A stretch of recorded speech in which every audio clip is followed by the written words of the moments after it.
باب قول النبی صلی اللہ علیہ وسلم، نبی صلی اللہ علیہ وسلم کا فرمانا، احلت لکم الغنائم، حلال کر دی گئی تمہارے لیے غنیمتیں، وقال اللہ عز وجل، اور اللہ تعالیٰ کا فرمان ہے، وعدکم اللہ، اللہ وعدہ کرتا ہے تم سے، مغانم کثیرتن، بہت سی غنیمتوں کا، تأخذونہا، جن کو تم لوگے، فہی للعامۃ، تو یہ حکم عام ہے، حتی یبینہ الرسول صلی اللہ علیہ وسلم، یہاں تک کہ نبی صلی اللہ علیہ وسلم نے اس کی وضاحت فرما دی، اس کو بیان کر دیا کہ وہ کس کس کا حصہ ہیں، کس کس کا حق ہے۔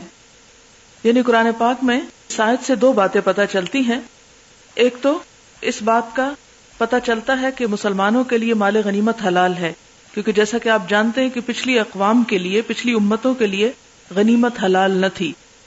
دوسری بات یہ کہ اس میں اشارہ ہے کہ مسلمان آئندہ بے شمار فتوحات میں مال غنیمت حاصل کریں گے۔ اور تیسری بات یہاں یہ پتہ چل رہی ہے کہ یہاں پر کم کی جو ضمیر ہے، وعدکم اللہ، اور تأخذونہا، تم سب لوگ ہیں، تو یہ تو بظاہر یوں لگتا ہے جیسے سب مسلمان حاصل کریں گے، لیکن نبی صلی اللہ علیہ وسلم کے تعلیم سے پتہ چلا کہ اس مال غنیمت میں کس کس کا حصہ ہے، کیا ساری پبلک کا یا پھر کچھ مخصوص لوگ ہیں جو اس میں حصے دار بنتے ہیں۔ حدثنا مسدد حدثنا خالد حدثنا حسین عن عامر عن عروة البارقی رضی اللہ عنہ عن النبی صلی اللہ علیہ وسلم قال، آپ صلی اللہ علیہ وسلم نے فرمایا، الخیل معقود فی نواصیها الخیر، گھوڑوں کی پیشانیوں میں باندھ دی گئی ہے خیر، الاجر والمغنم، ایک تو اجر اور دوسرا مال غنیمت، الی یوم القیامت، قیامت کے دن تک۔ یعنی گھوڑے کے ساتھ جو برکت اور خیر کا تصور ہے وہ کس اعتبار سے ہے؟ دو اعتبار سے۔ ایک تو یہ کہ اس کی پیٹھ پر سوار ہو کر جہاد کیا جائے گا جس سے مال غنیمت حاصل ہوگا، اور دوسرا یہ کہ اس جہاد کی وجہ سے اجر اور ثواب حاصل ہوگا۔ حدثنا ابو الیمان حدثنا شعیب حدثنا ابو الزناد عن الاعرج عن ابی ہریرہ رضی اللہ عنہ ان رسول اللہ صلی اللہ علیہ وسلم قال، آپ نے فرمایا، اذا ہلک کسرا فلا کسرا بعدہ واذا ہلک قیصر فلا قیصر بعدہ والذی نفسی بیدہ لتنفقن کنوزہما فی سبیل اللہ، قسم اس ذات کی جس کے قبضے میں میری جان ہے، تم ان دونوں کے یعنی قیصر و کسرا کے خزانوں کو اللہ کے راستے میں خرچ کرو گے، یعنی ان مال غنیمت کو حاصل کرو گے، پھر اس سے مزید دین کی تبلیغ اور جہاد کا کام لوگے، یعنی اس مال سے پھر دین کو مزید آگے پھیلانے کا کام لوگے، لتنفقن کنوزہما فی سبیل اللہ۔ حدثنا اسحاق سمع جریرا عن عبد الملک عن جابر بن سمرہ رضی اللہ عنہ قال، قال رسول اللہ صلی اللہ علیہ وسلم، اذا ہلک کسرا فلا کسرا بعدہ واذا ہلک قیصر فلا قیصر بعدہ والذی نفسی بیدہ لتنفقن کنوزہما فی سبیل اللہ۔ حدثنا محمد بن سنان حدثنا حشیم اخبرنا سیار حدثنا یزید الفقیر حدثنا جابر بن عبد اللہ رضی اللہ عنہما قال، قال رسول اللہ صلی اللہ علیہ وسلم، آپ نے فرمایا، احلت لی الغنائم، مال غنیمت یا غنیمتیں میرے لیے حلال قرار دی گئیں، یعنی نبی صلی اللہ علیہ وسلم اور آپ کی امت کے لیے۔ حدثنا اسماعیل حدثنی مالک عن ابی الزناد عن الاعرج عن ابی ہریرہ رضی اللہ عنہ ان رسول اللہ صلی اللہ علیہ وسلم قال، تکفل اللہ لمن جاہد فی سبیلہ، ذمہ لے لیا ہے اللہ نے اس شخص کا جو اس کے راستے میں جہاد کرے، لا یخرجہ الا الجہاد فی سبیلہ، نہیں نکالتا اس مجاہد کو مگر اللہ کے راستے میں جہاد ہی، وتصدیق کلماتہ، اور اس کے کلمات کی تصدیق، بأن یدخلہ الجنہ، کہ اللہ اسے جنت میں داخل کرے گا، یعنی ایسا شخص جو محض اللہ کی خاطر گھر سے نکلتا ہے، اللہ تعالیٰ نے بھی اسے جنت میں داخل کرنے کی ذمہ داری لے لی ہے۔ او یرجعہ الی مسکنہ الذی خرج منہ، یا لوٹائے گا اس کو اس کے اس گھر میں جس سے وہ نکلا تھا، مع ما نال من اجر او غنیمت، سمیت اس کے جو اس نے اجر حاصل کیا یا غنیمت۔ یعنی اگر کوئی شخص اللہ کے راستے میں نکلتا ہے تو تین چیزیں اس کا مقدر ہوتی ہیں، نمبر 1 جنت، نمبر 2 اجر، اور نمبر 3 غنیمت۔ یعنی اگر شہید ہو گیا تو جنت، اگر شہید نہیں ہوا اور جیت کر واپس آیا تو غنیمت، اور اگر کامیابی نہیں ملی، شکست ہو گئی، تو اجر تو ضرور ملے گا بہرحال. حدثنا محمد بن العلاء عن ابن المبارک عن معمر عن حمام بن منبہ عن ابی ہریرہ رضی اللہ عنہ قال قال النبی صلی اللہ علیہ وسلم غزا نبی من الانبیاء، جہاد کے لیے نکلے ایک نبی انبیاء میں سے.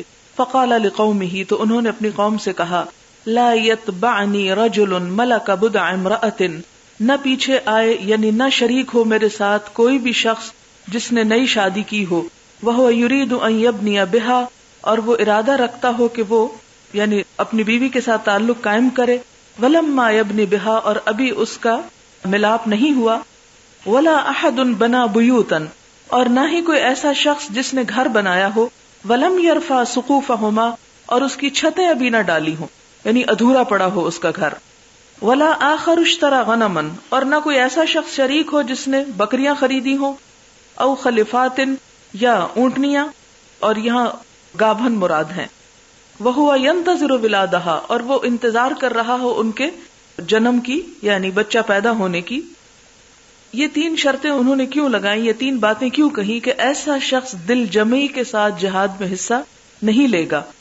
اور ہوتا یہ ہے کہ جب کچھ لوگ کسی کام میں بے دلی کا مظاہرہ کرتے ہیں، اس میں کمٹمنٹ کا مظاہرہ نہیں کرتے، تو اس کی وجہ سے دوسرے لوگ بھی بددل ہو جاتے ہیں اور وہ بھی کام پوری شوق اور دل جمی سے نہیں کر سکتے.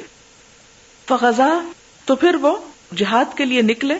فدنا من القریۃ صلاۃ العصر او قریبا من ذلک، تو اس کے بعد کیا ہوا کہ وہ ایک گاؤں کے قریب اس وقت پہنچے کہ عصر کا وقت ہو گیا تھا. فقال للشمس، تو انہوں نے سورج سے کہا، انکی مأمورۃ وانا مأمور، تو بھی حکم دی گئی ہے اور میں بھی حکم دیا گیا ہوں، یعنی تو نے اپنا کام کرنا ہے اور میں نے بھی جہاد کرنا ہے. اللہم احبسھا علینا، یا رب اس کو ہم پر روک رکھ، یعنی یہ غروب نہ ہونے پائے. فحبست، تو روک دیا گیا سورج، حتی فتح اللہ علیہم، یہاں تک کہ اللہ نے ان پر وہ علاقہ فتح کر دیا. فجمع الغنائم، تو انہوں نے غنیمتیں جمع کی. فجاءت، تو آئیں، یعنی النار، آگ، لتأکلھا، کہ ان غنیمتوں کو کھا لے. جیسا کہ میں نے پہلے عرض کیا کہ پچھلی اقوام کے لیے مال غنیمت حلال نہیں تھا، وہ مال غنیمت کو اکٹھا کر کے ایک جگہ رکھتے تھے اور آسمان سے ایک آگ آتی تھی اور وہ اس کو کھا جاتی تھی. جیسے قربانی کی قبولیت کا بھی یہی طریقہ تھا، یہ نشانی تھی. اچھا، یہاں ایک بات ساتھ بتاتی چلوں کہ سورج رک گیا ان کی وجہ سے، تو بات یہ ہے کہ جب ایک شخص پورے عزم اور یقین کے ساتھ اللہ کے راستے میں نکلتا ہے تو اللہ تعالیٰ باقی چیزوں کو بھی اس کے مدد میں لگا دیتا ہے اور اس کے لیے مسخر کر دیتا ہے. اسی کو اقبال نے کہا تھا، جو ہو ذوق یقین پیدا تو کٹ جاتی ہیں زنجیریں. اب ہوا کیا کہ جب وہ سارا مال غنیمت آگ کے کھانے کے لیے رکھا گیا تو ہوا یہ کہ فلم تطعمھا، آگ نے آ کے نہ کھایا اس کو، تو پتہ چل گیا کہ قبولیت نہیں ہوئی اس غنیمت کی. فقال ان فیکم غلولا، تو اس نبی نے کہا علیہ السلام کہ تم میں کوئی شخص مال غنیمت میں خیانت کرنے والا ہے. غلول مال غنیمت کی خیانت کو کہتے ہیں.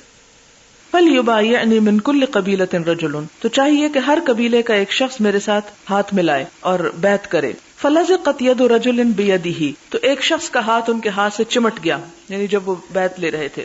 فقال فیکم الغلول، تو انہوں نے کہا کہ تمہارے قبیلے کے اندر خائن ہے.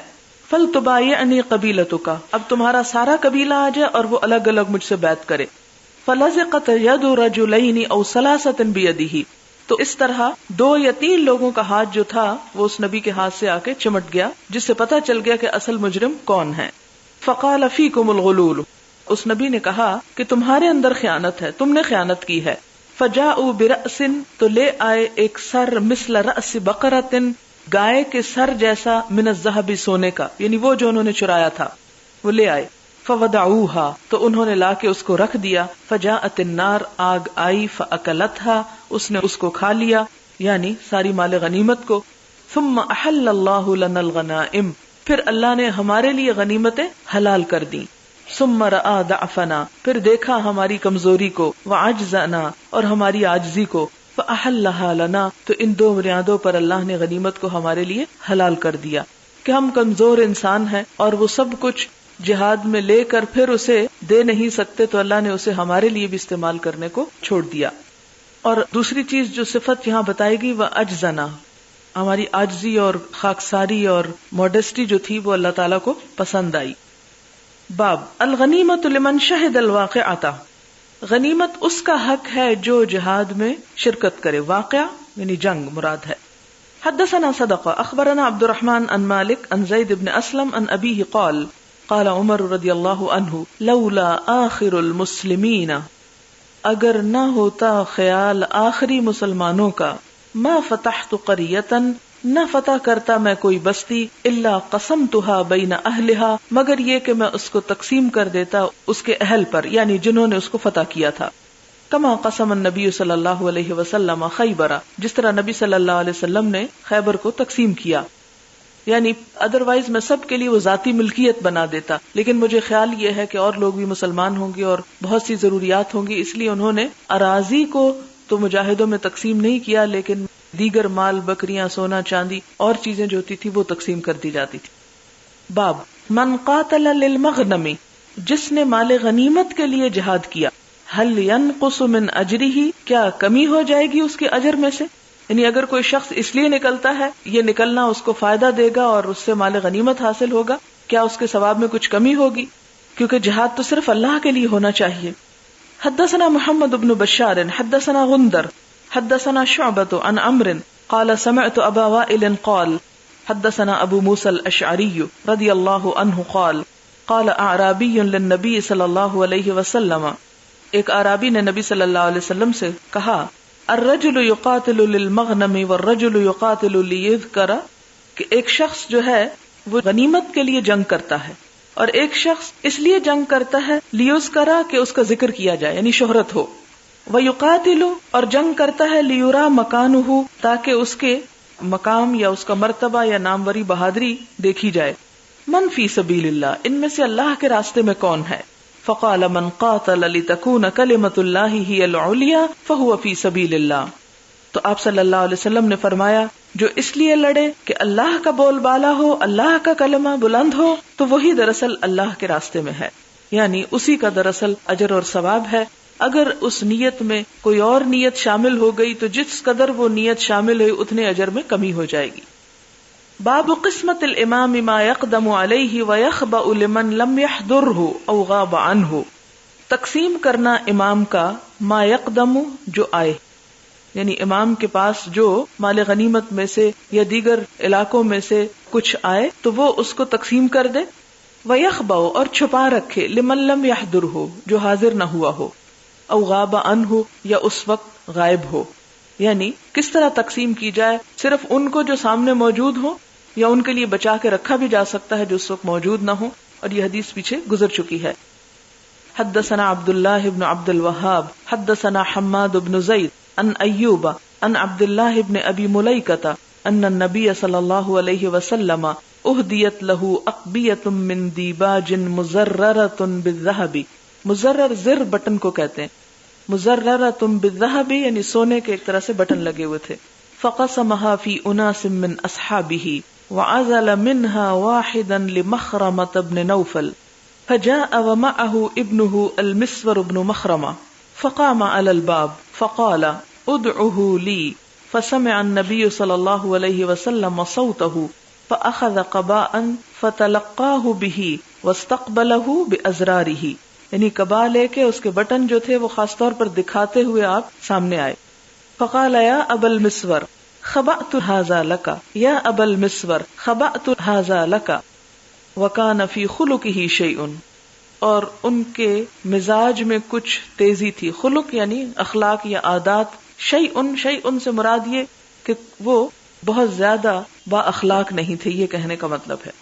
رواہ ابن علی عن ایوب وقال حاتم بن وردان حدثنا ایوب عن ابن ابی ملیکہ عن المسور ابن مخرمۃ قدمت علی النبی صلی اللہ علیہ وسلم اقبیۃ تابعہ اللیث عن ابن ابی ملیکہ.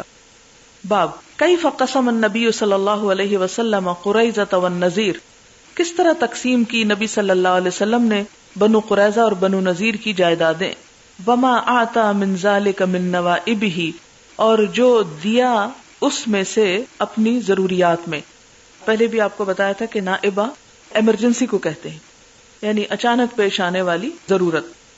حدثنا عبد الله بن ابي الاسود حدثنا معتمر عن ابيه قال سمعت انس بن مالك رضي الله عنه يقول كان الرجل يجعل للنبي صلی اللہ علیہ وسلم النخلات، تھے لوگ کر دیتے نبی صلی اللہ علیہ وسلم کے لیے کچھ کھجوروں کے درخت. یعنی جب آپ صلی اللہ علیہ وسلم مدینہ تشریف لائے تو اس وقت نہ تو مدینہ میں آپ کی کوئی جائیداد تھی اور نہ مکہ میں آپ کا کوئی ایسا رشتہ دار تھا کہ جو وہاں سے آپ کو خرچہ بھجواتا، اور نہ ہی ابھی کوئی ایسے جہاد ہوئے تھے کہ جن سے مال غنیمت آئے، اور نہ ہی آپ کوئی تجارت کرتے تھے، نہ ہی آپ کی کوئی اور ایسا کام تھا کہ جس سے آپ کا کوئی ذریعہ آمدنی ہوتا. تو اس میں انصار کے کچھ لوگ اپنے باغات میں سے کچھ درخت حضور صلی اللہ علیہ وسلم کی ضروریات کے لیے مختص کر دیا کرتے تھے. یجعلو یعنی آپ کے نام کر دیا کرتے تھے کہ یہ درخت آپ کے لیے ہے، اس کو آپ اپنے اور اپنے گھر والوں کی ضروریات کے لیے استعمال کریں. حتی افتتح قریظہ والنضیر، یہاں تک کہ بنو قریظہ اور بنو نذیر کے علاقے فتح ہو گئے. فکان بعد ذلک یرد علیہم، تو پھر آپ یہ ان پر پھیرنے لگے، یعنی پھر وہ درخت آپ ان سے نہیں لیتے تھے کیونکہ آپ کی اپنی ضروریات کے لیے اللہ تعالیٰ نے آپ کو ان میں سے حصہ دلوا دیا. باب برکت الغازی فی مالہ حیا ومیتا، غازی کے مال میں برکت زندہ بھی اور مرنے کے بعد بھی. یعنی غازی کا جو مال ہوتا ہے، مال غنیمت میں سے اس کو جو حاصل ہوتا ہے، اس مال میں اللہ تعالیٰ اس کے لیے برکت پیدا کر دیتے ہیں، اس کی زندگی میں بھی اور اس کے مرنے کے بعد بھی. مع النبی صلی اللہ علیہ وسلم و ولاۃ الامر، نبی صلی اللہ علیہ وسلم کے ساتھ ہو کر جنہوں نے جنگ کی، اور آپ کے جو یعنی ولاۃ الامر تھے، یعنی دوسرے جو مسلمانوں کے امور کے ذمہ دار تھے. حدثنا اسحاق بن ابراہیم قال قلت لابی اسامہ، اسحاق ابراہیم کہتے ہیں میں نے ابو اسامہ سے کہا احدثکم ہشام بن عروہ عن ابیہ عن عبداللہ بن زبیر، کیا حدیث سنائی تم کو یا بات بتائی تم کو ہشام بن عروہ نے اپنے باپ عروہ سے اور انہوں نے عبداللہ بن زبیر سے؟ قال، انہوں نے کہا ہاں. لما وقف الزبیر یوم الجمل، کہ جب زبیر جمل کے دن کھڑے ہوئے، یہ جمل کا دن کون تھا؟ جنگ جمل کا دن. دعانی، انہوں نے مجھ کو بلایا. فقمت الی جنبہ، یہ کس کو بلایا؟ اپنے بیٹے کو، عبداللہ کو. تو میں آپ کے پاس جا کھڑا ہوا. فقال یا بنی، کہنے لگے اے میرے بیٹے، انہ لا یقتل اليوم، کہ آج نہ قتل کیا جائے گا کوئی شخص، الا ظالم، مگر وہ ظالم ہوگا، او مظلوم، یا مظلوم ہوگا، کیونکہ یہ مسلمانوں کی باہم جنگ تھی. وانی لا ارانی الا ساقتل، اور میں دیکھتا ہوں کہ میں آج قتل کر دیا جاؤں گا. اليوم، آج، یعنی ان کی چھٹی حص بتا رہی تھی کہ آج وہ بچیں گے نہیں. مظلومن، مظلوم ہو کر. وَإِنَّ مِنْ أَكْبَرِ هَمِّي لِدَيْنِي، اور میری سب سے بڑی پریشانی میرا قرضہ ہے. أَفَتُرَى يَبْقِي دَيْنُنَا مِنْ مَالِنَا شَيْئًا، کیا تم دیکھتے ہو کہ بچائے گا ہمارا قرضہ ہمارے مال میں سے کچھ بھی؟ یعنی اتنا قرضہ ہے کہ سارا مال چلا جائے گا اور کچھ نہیں بچے گا. فَقَالَ يَا بُنَيَّ، کہنے لگے اے بیٹے، بِعْ مَالَنَا، بیچ دینا ہمارے مال کو، فَقْدِ دَيْنِي، اور میرا قرضہ ادا کر دینا. وَأَوْصَى بِالثُّلُثِ، اور وصیت کی تہائی کی، وَثُلُثِهِ لِبَنِيهِ، اور تہائی کی عبداللہ کے بیٹوں کے لیے، یعنی عبداللہ ابن زبیر، لبنیہ یعنی عبداللہ بن زبیر. یقول ثلث الثلث، یعنی تہائی کا تیسرا. یہ وصیت کی جا رہی ہے، ویسے تو نہیں بنتا نا پوتے کے لیے، لیکن وصیت کر رہے ہیں. فَإِن فَضَلَ مِن مَالِنَا فَضْلٌ، پھر اگر بچ گیا ہمارے مال میں سے کچھ زائد، بعد قضاء الدین، قرض ادا کرنے کے بعد، فَثُلُثُهُ لِوَلَدِكَ، تو اس کا تیسرا حصہ تیرے بچوں کے لیے ہے. قال ہشام کہتے ہیں وَكَانَ بَعْدُ وَلَدِ عَبْدِ اللَّهِ قَدْ وَازَى بَعْدَ بَنِ الزُّبَيْرِ، ہشام راوی کہتے ہیں کہ عبداللہ بن زبیر کے بعض بیٹے اپنے چچاؤں یعنی زبیر کے بیٹوں کے ہم عمر تھے. یعنی ویسے تو عموماً ان دو رشتوں میں بچے برابر نہیں ہوتے، لیکن یہاں پر برابر تھے. ان میں کون کون تھے؟ مثلاً خبیب اور عباد. وَلَهُ، اور تھے زبیر کے یوم اذن، اس دن، 9 بنین و 9 بنات، 18 بچے، 9 بیٹے اور 9 بیٹیاں.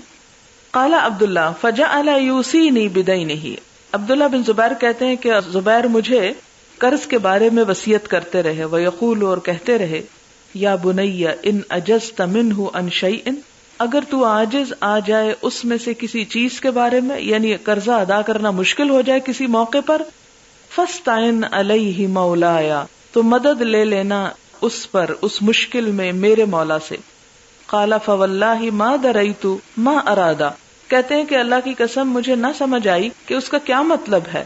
حتی قلت، یہاں تک کہ میں نے پوچھا، یا ابتی من مولا کا، اے ابا آپ کے مولا کون ہے؟ قال اللہ، کہنے لگے اللہ تعالی.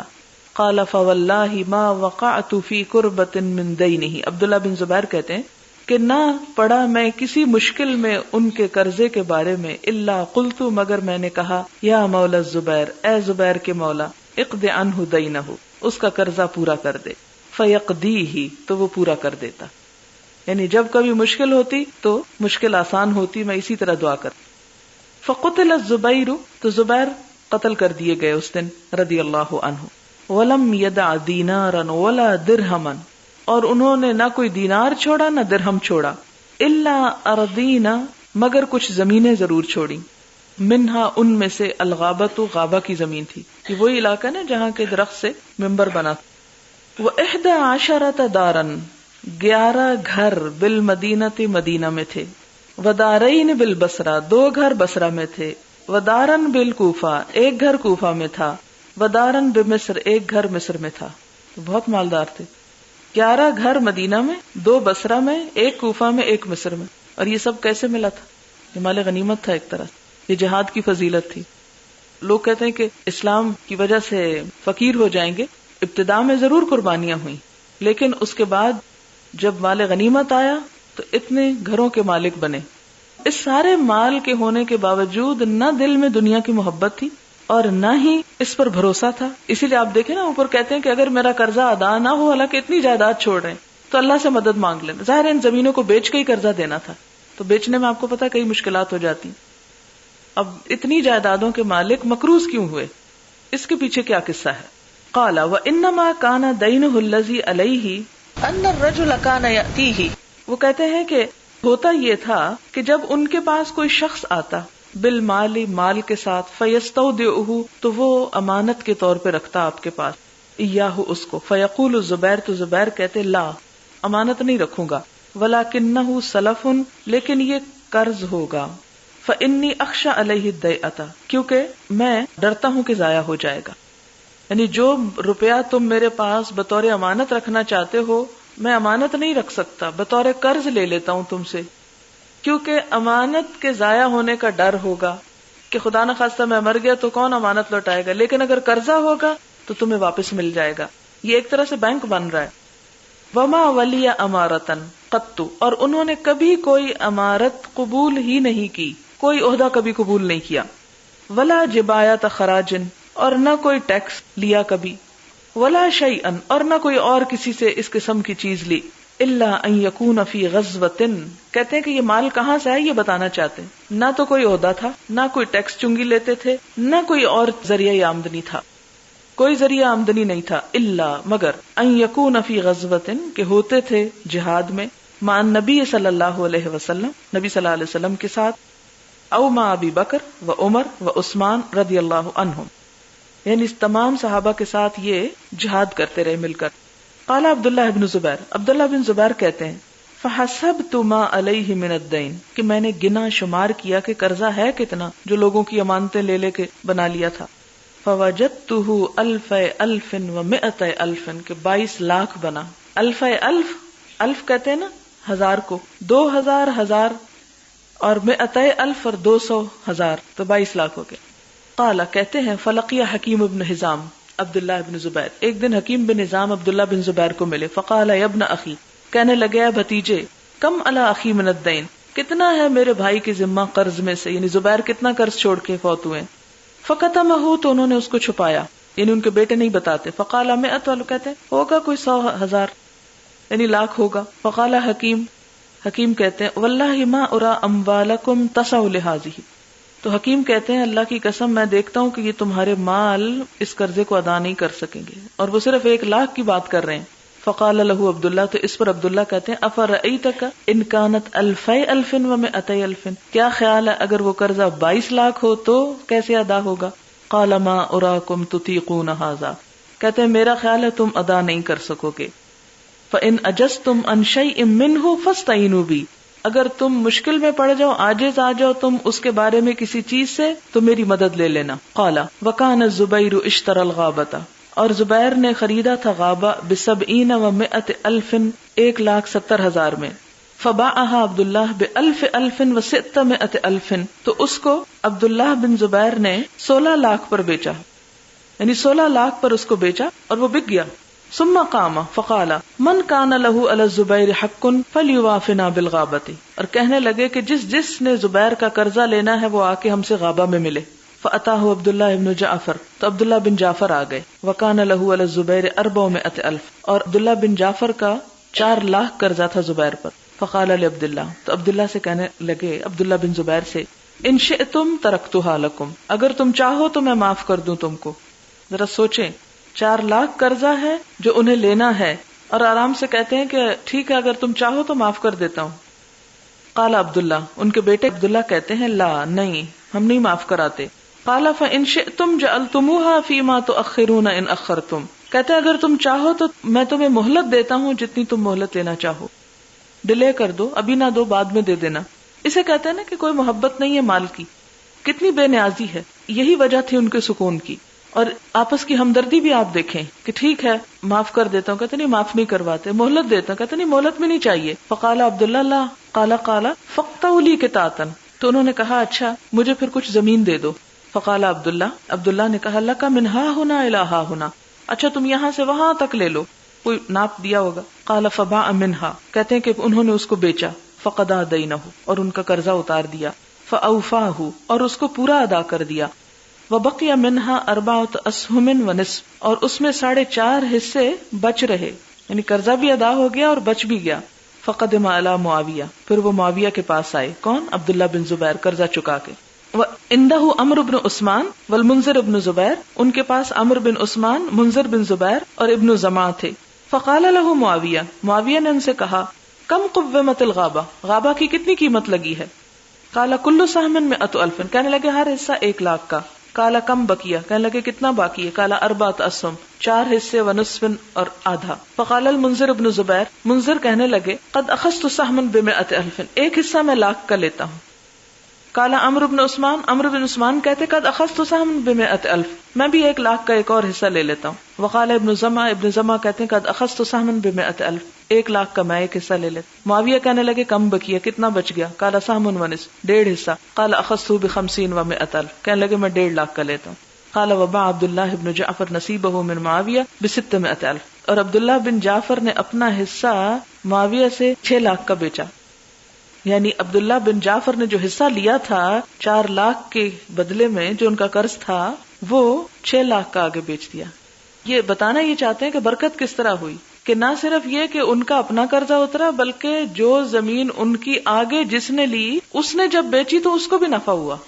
یہ غازی کے مال کیونکہ حلال مال ہے نا، اس لیے اس کی برکت کا یہاں ذکر کیا جا رہا ہے. فلما فرغ ابن زبیر من قضاء دینہ، جب فارغ ہوئے عبداللہ بن زبیر اپنے باپ کے قرض ادا کرنے سے، قال بنو زبیر، تو زبیر کے بیٹوں نے کہا اقسم بیننا میراثنا، اب ہمارے درمیان وراثت تقسیم کر دو. قال لا واللہ، کہنے لگے نہیں اللہ کی قسم ابھی نہیں کروں گا. لا اقسم بینکم، میں تقسیم نہیں کروں گا. حتی انادی بالموسم 4 سنین، یہاں تک کہ میں پکاروں موسم حج میں 4 سال تک کہ ہے کوئی اور جس کا قرضہ دینا ہو. یعنی 4 سال تک میراث تقسیم نہیں ہوگی. 4 دفعہ پورے حاجیوں میں اعلان ہوگا کہ اگر کوئی شخص ایسا ہے جس نے زبیر بن عوام کو قرضہ دیا تھا تو وہ لے لے. الا من کان له علی الزبیر دین فلیأتنا فلنقضه، وہ آئے ہمارے پاس ہم اس کا قرضہ ادا کریں. قال فجعل كل سنة ينادي بالموسم، تو عبداللہ بن زبیر ہر موسم حج میں پکارتے رہے. فلما مضى 4 سنین، جب 4 سال گزرے، قسم بینہم، ان کے درمیان تقسیم کیا. قال وکان للزبیر 4 نسوة، کہتے ہیں کہ زبیر کی 4 بیویاں تھیں. ورفع الثلث، اور انہوں نے تیسرا حصہ وصیت میں نکالا. فاصاب كل امرأة 1000 الف و100 الف، اور اس کے باوجود ہر بیوی کو 12 لاکھ ملے. فجمیع مالہ 50 الف الف و100 الف، اور کل جائیداد 5 کروڑ 2 لاکھ کی ہوئی. اس سے آپ اندازہ کریں کہ جب مسلمان یعنی اللہ کی راہ میں نکلتے تھے تو ان کو صرف آخرت کے وعدے نہیں دیے گئے، دنیا میں بھی بہت کچھ ملا، لیکن انہوں نے دنیا کو اپنا مقصود نہیں بنایا اور نہ ہی دنیا میں دل لگایا. اور نہ ہی دنیا کو اہمیت دی. اس ساری لین دین میں آپ کو کیا چیز محسوس ہو رہی ہے؟ کہ ہر شخص دینے والا ہے، لینے کا لالچ کسی میں بھی نہیں ہے. سبحانک اللہم و بحمدک نشہد ان لا الہ الا انت نستغفرک و نتوب الیک. والسلام علیکم و رحمۃ اللہ وبرکاتہ.